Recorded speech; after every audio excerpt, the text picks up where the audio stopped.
লুটপাট করে দেশের অর্থ বিদেশে পাচার, ধর্ষণ, গুম, খুন, ভঙ্গুর শিক্ষা ব্যবস্থা ও সামাজিক অবক্ষয়, সন্ত্রাসের অভয়ারণ্য দেশে পরিণত করেছিল হাসিনা সরকার।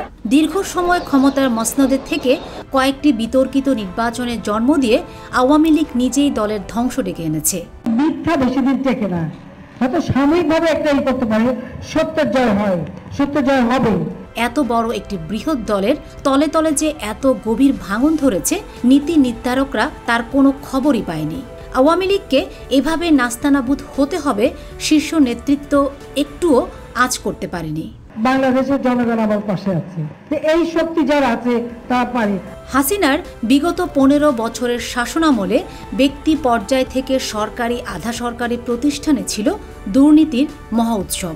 তাদের সীমাহীন দুর্নীতি, দম্ভ ও অহংকারের কারণে মানুষ ছিল তটস্থ, অসহায়।